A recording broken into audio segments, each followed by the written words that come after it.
welcome to the Chaser Decides, coming to you live from the National Tally Room as we usher in a bold new political era after the Australian people last weekend voted overwhelmingly for change. Yes, change to a one-party system. I guess a lot of people felt Howard didn't have enough power, but look, not even I'd tip the extent of his increase in both the lower and upper house, now possibly giving Howard control of the parliament. It is a remarkable result. I just hope all this new power doesn't go to John's head. You know, although judging by some of the new monuments erected in Canberra this week, it may already be too late. So just how historic is Saturday's result? And how will it affect the parliament moving into the new term? Julian? Well, look, it's unprecedented, really. If we have a look at the lower house, you'll see that this is how it looked before. But if we factor in Saturday's swing, well, you can see just how dominant Howard's become. And, of course, the real shock in the Senate, too. That's right. If we have a look at the new makeup of the chamber, that's Andrew Bartlett, as you can see, broken man, just drowning his sorrows after the Democrats' wipeout.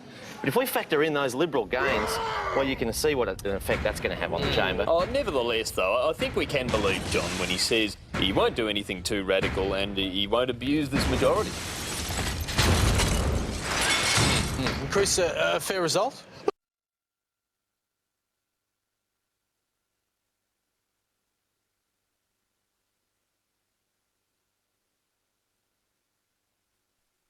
Though, I mean, we're living in fear and lockdown at the moment. Even at John's own victory party, the security was pretty extreme.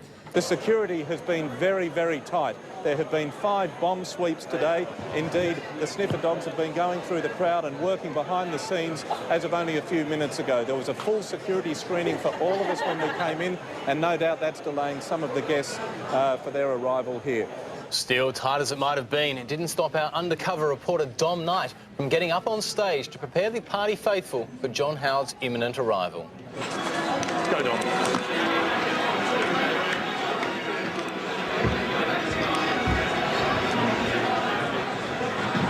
Good evening, ladies and gentlemen. Just a quick warm-up before the PM arrives. When he comes in the door, we want to give him a quick George Bush-style campaign welcome. So I just want to rehearse a bit of a cheer, OK? Ready for this? One more year! That's right, one more year. Can you do it? One more year! One more year! After a year, Pete Costello's taken over. And can we have also 3 cheers for the next Prime Minister of Australia, Peter Costello? Hip, hip, hooray! Hip, hip, hooray! And now a Mexican wave for the interest rates that are going to go up under Labor. Yeah, Mexican wave up.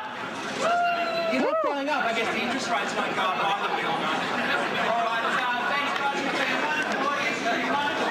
It looks so he should have been stopped. I mean, it wasn't a time for pranks. It was a night for pretending to look humble in the face of a massive victory. Oh, yes, and I've never seen Howard bask so humbly.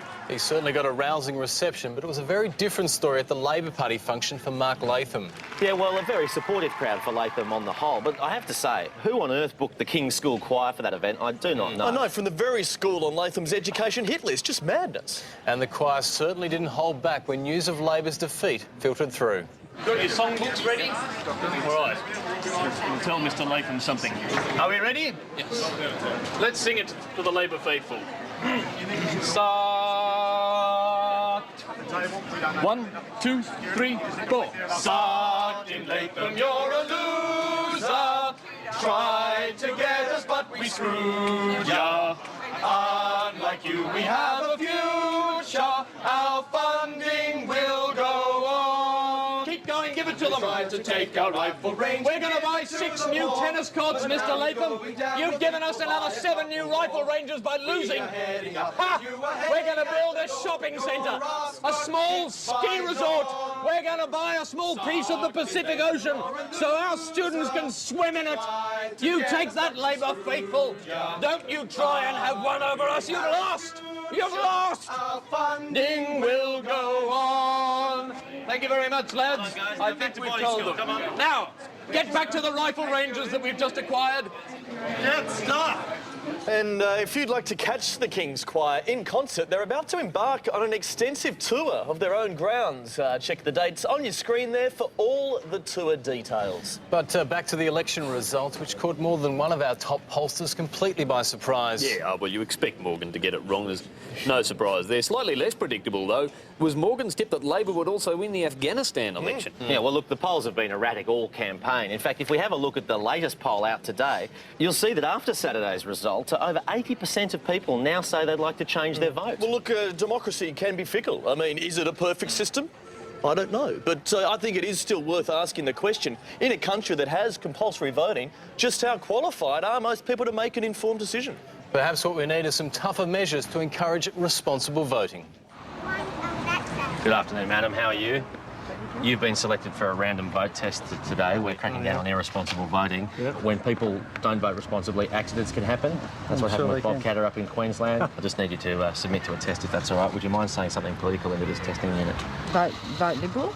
Right, OK. All right, so you do appear to be under the influence of the Liberal Party, is that correct? Is that what you mean? Oh. Have you read any political commentators in the last 6 hours? No, I haven't. What's his name on the ABC? Kerry O'Brien. Oh, there's a very strong chance you're under the influence of the Labor Party then, unfortunately. Are you considering voting under the line in the Senate today? Actually, I was. If you're going to be voting below the line, you do need you to count to 78, please. Let's go. No, I'm not going to count to 78. Unfortunately, I can't let you go into that booth until I know that you're capable of going all the way to 78. All right. 1, 2, 3, 4, 5. 9, 10, 11, 12, 14, 15. Sorry, I think you've had a problem there. Hang on. What was up to 36? 37. Right, OK, come on. Starting from 37 or from where I stopped? It's OK from 37. I mean, don't play with me, mate, because if I have to take you back to 1, I will. 4, 65, 67. No, 66. Oh, see, now that sort of thing. Do I have to start again? Is there any chance you'll be voting under the line today, sir, in the Senate? No, they won't. You won't? OK, well, in that case, I just need to check. Are you able to count to 1? Yes. Right, can you prove it, please? Yeah. 1. Right, OK, that's good. That's good. Enjoy your vote, but please vote responsibly.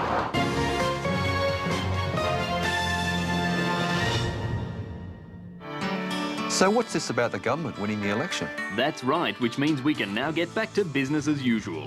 But you said you'd strengthen Medicare. That was before the election. What about the decline in bulk billing? That will continue, and there's nothing you can do about it. But I thought you said... You didn't really believe those ads, did you? What? That was all a load of bull. Look, stop complaining. If you don't like it, pay for your own health insurance. Screwing Medicare. It's just one of the ways we are strengthening private health funds. Authorised by the Australian Government. 10 years in the business and all I get to do are these very fast voiceovers. Back live in the National Tally Room, where there's only 27,000 hours until voting resumes. 27,002 hours in Western Australia. And Chris, where to now for Labor? I mean, such a devastating loss. Yes, it was. It was. But look, I agree with Alan Ramsey. If you disregard the actual result, this was a very positive campaign for Labor. I mean, remember that Latham actually won a debate a month ago, and I think over the 6 weeks of this campaign, voters have really warmed to his wife. Well, what this campaign showed us, really, is that Mark's got what it takes to lead Labor to defeat. I was impressed just how well he lost. Yeah, and I think he really deserves another shot at the next loss. Yeah, although Labor's internal polling does prove that they've got an embarrassment of riches when it comes to potential losers to draw on. Well, Beasley's certainly a more experienced loser. Well, at least with Kim, the party doesn't get its hopes up so much. That's the advantage. But what other options are there for Labor? And can we expect a losership challenge in the next term? Now, if Labor loses, do you think it's time for a woman to lose the next election? No, I don't. Isn't there affirmative action in the Labor Party that 25% of unwinnable positions are meant to go to women? And the leader of the party is the most unwinnable position you have there. It's actually 40% of all positions, winnable and unwinnable. OK, well then, it's your turn. What if we win, you see? Well, how does your theory work then? I know, we just haven't canvassed such crazy theories. Do you think you would have done a better job of losing this one?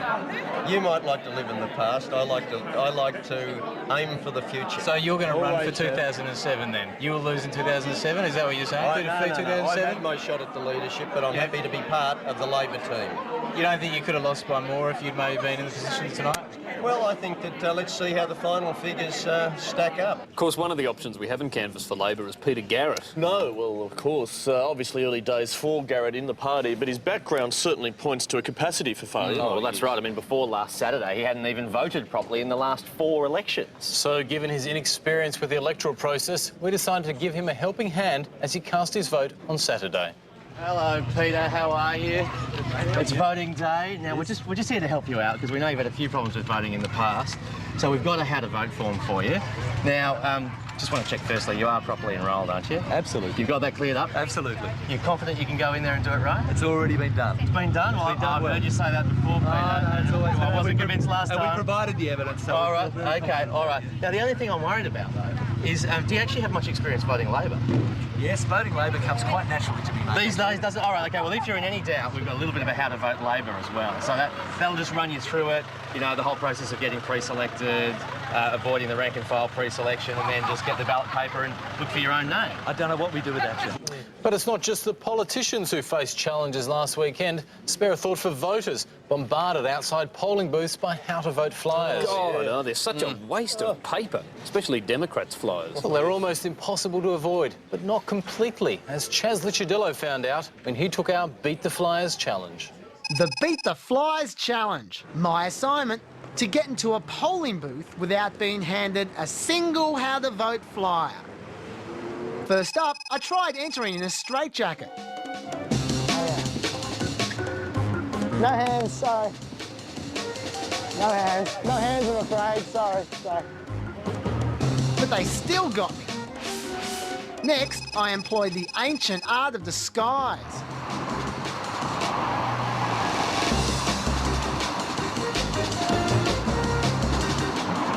We're looking for Smith. We need to know.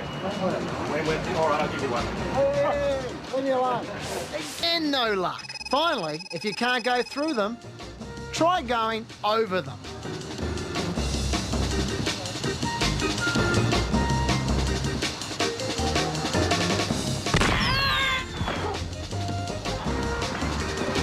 Mission accomplished. All it takes is one of these, and next election you, too, can beat the Flyers.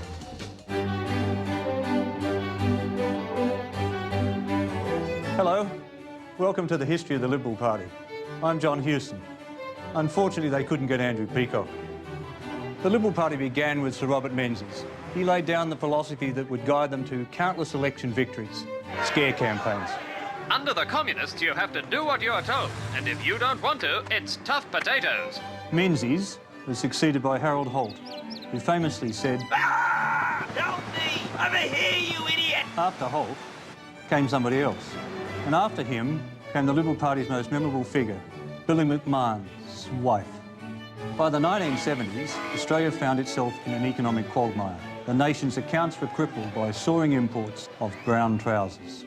But not everyone wore trousers. In 1975, voters flocked to Malcolm Fraser and then quickly awakened him, which made him cry. The party realised they needed a new type of leader, a leader with flair and wit, with determination and political nous. Unfortunately, I lost. Well, that about wraps it up, except for an 8.5-year stint by John Howard, against whom, of course, I bear no ill will. Good night.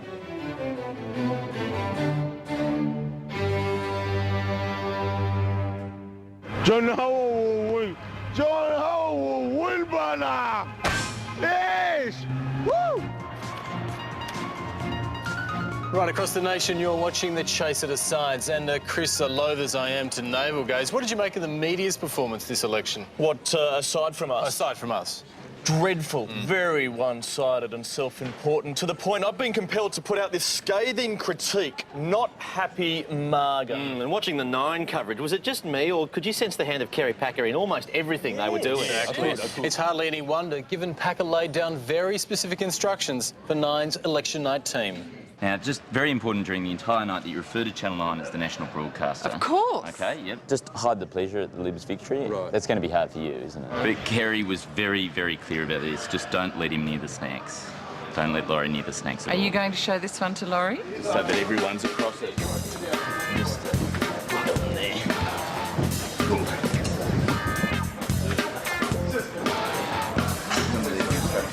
Up here near the auto cue.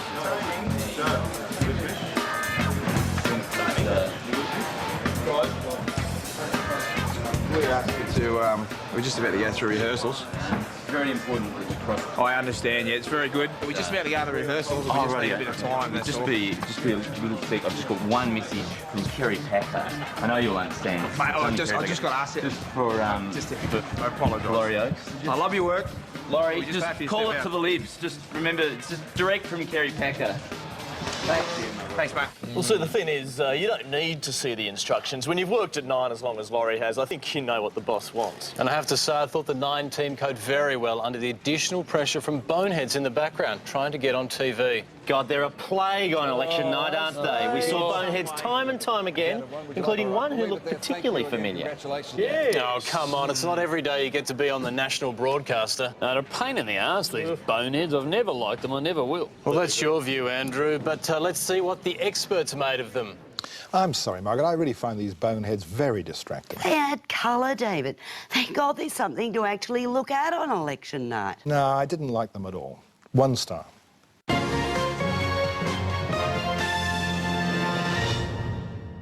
First, he crashed Big Brother. Then he crashed Australian Idol. Now, strap yourselves in and get ready to be afraid as Quentin crashes the Chase It Asides. Oh, where do they get a load of me?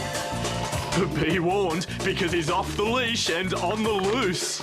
Yes, if we just bring up those figures for Fadden, currently held by the Liberals and... Sorry, guys. Were you using that?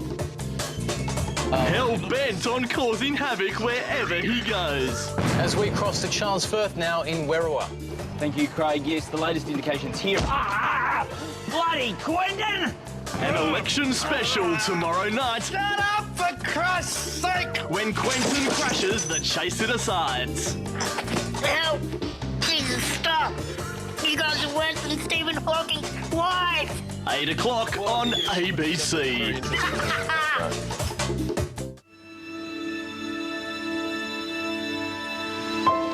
Yeah, sure. I've thought about switching to Nine. Thought about it quite a bit. I think that's only human. But the reason I stay at the ABC is because of its proven commitment to quality political journalism, and that, and the fact Nine's never actually made me an offer.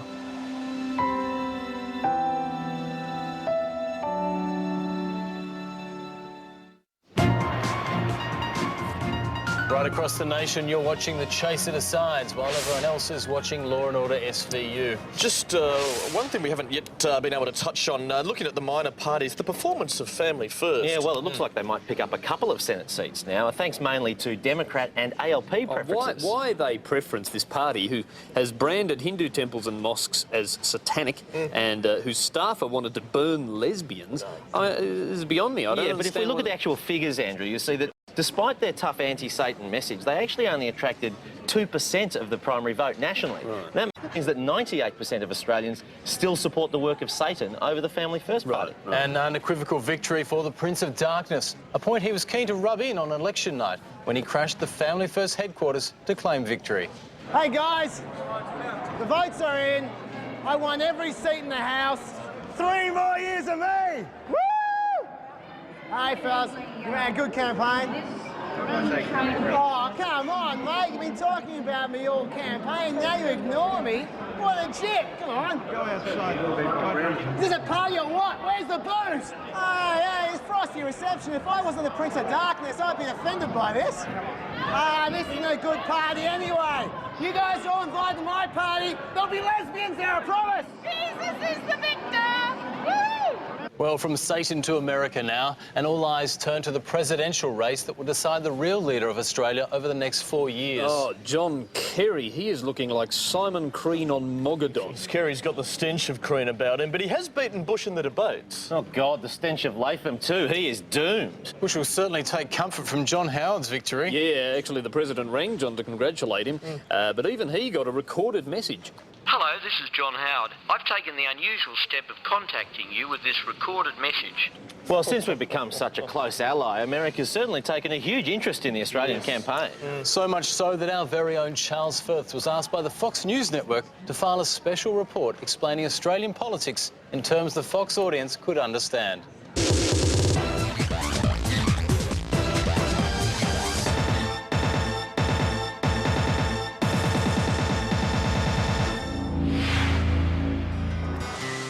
G'day, America. I'm Charles Firth from Australia, home of a wide variety of cultural exports, from Crocodile Dundee to Crocodile Hunter. Australia's system of government is very similar to the US. Out here, we have voting as well, but our votes are actually counted. We also have two true blue parties. The Liberal Party is like your Republican Party, whereas the Labor Party is like your Republican Party. Like your system, our head of government concentrates on what's best for America. Of course, in Australia, not everything's the same, mate. In America, your head of state runs the world, whereas our head of state opens primary schools. The closest thing we have to a president is the Prime Minister. At last weekend's election, John Howard was given another 3 years, which is good news for you. He'll keep your troops safe in Iraq, keep your sugar farmers happy, and ensure your local filmmakers get a fair screening at our cinemas. And that's how our fair dinkum dinky died down under democracy works for you. I'm Charles Firth, Firth on Fox. I reckon I'm going for Latham. You're all lawyers. It's got tits. Oh, Latham. It's got so much good tits.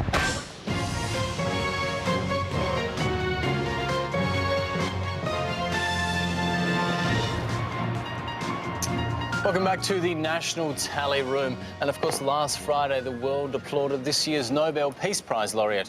But can you believe not a word in the media about the Nobel Peace Prize winner? Surprising that, especially given it was won by our own Foreign Minister, Alexander Downer, for his tireless efforts to Nobel world peace. The judges singled out Downer's ability to inflame North Korea by suggesting they're capable of attacking Sydney. He also suggested Australia wouldn't defend Taiwan. Yeah, and of course, during the campaign, told Indonesia that they can preemptively invade Australia. It's amazing one man can do all that and still be called a diplomat. A very worthy recipient of the prestigious Nobel Peace Prize. Alexander, congratulations. Congratulations. You won the election and now you've won the Nobel Peace Prize as well. All in one night. Fantastic. This is for doing more to reduce the risk of peace than anyone else. Well, I really Congratulations. appreciate that. Of course, do you want to hang it up on the wall? I'll hang it up on the wall. I definitely will, yeah. And that is a prestigious award, okay? Very hotly contested this year, but It's an you did award very anyway. well. It's It more is. than I normally get. Congratulations. Thank you very much. And now to the most prestigious prize of them all. It's time to present the final Mal Award of 2004.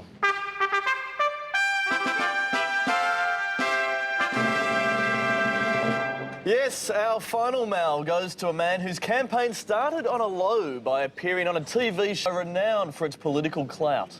What do you got there? Is that, what's that? Is that rump steak? No, that's fillet. Fillet? And what's that? That's a lovely bit of rump. Yes, it was a bad start for Costello, wasn't it? Badly exposed on his knowledge of beef cuts, and it was a real blow to his credibility, making it much less likely that Howard would hand over to him. And then, in the last week of the campaign, he went and staked his last positive, economic credibility, on claims there was a black hole in Labor tax policy. Only to be proved wrong by his own Treasury. So, for gambling the only thing he had going for him and losing, we gave our future Prime Minister the Election Day Mal. Peter, great to see you on Election Day.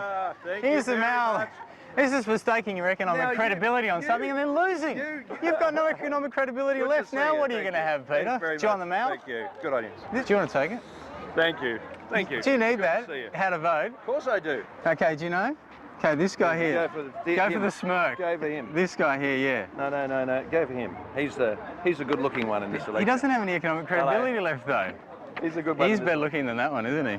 He's very good. And sadly, that's just about it for us here in the Tally Room. And these are unknown times we leave you in, with Howard potentially controlling the Senate. Just what will the fate be of Telstra? Unfair dismissal laws, cross-media ownership? Even the ABC. I think we'll be all right.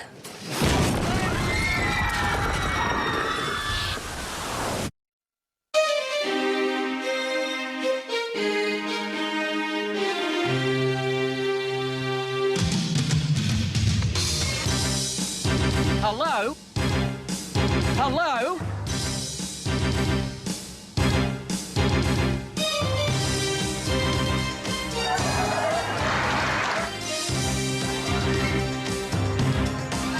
These the squeeze and lifting interest rates ladder of opportunity. Interest rates. I've got to say, I'm jack of it.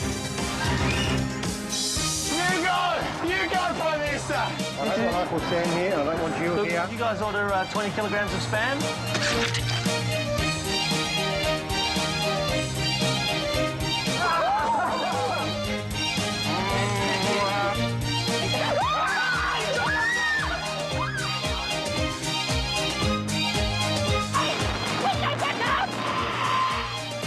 What about Labor, fifth time lucky? Finally got those campaign posters you wanted.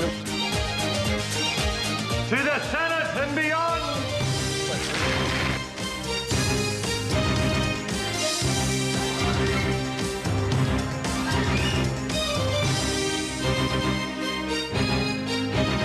I'm going to present this cheese to you.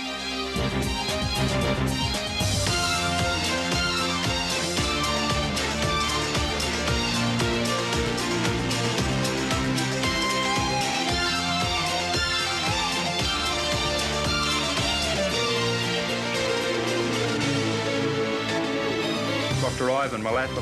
Actually, now that you mention it, I did meet with Cardinal Pell. So what? How many days has it been since your last confession, Tony? Now we're cooking with gas. I want to give you some fashion tips. Yeah, Chris Taylor from the ABC. I'm here for the debate. You don't want me on the panel.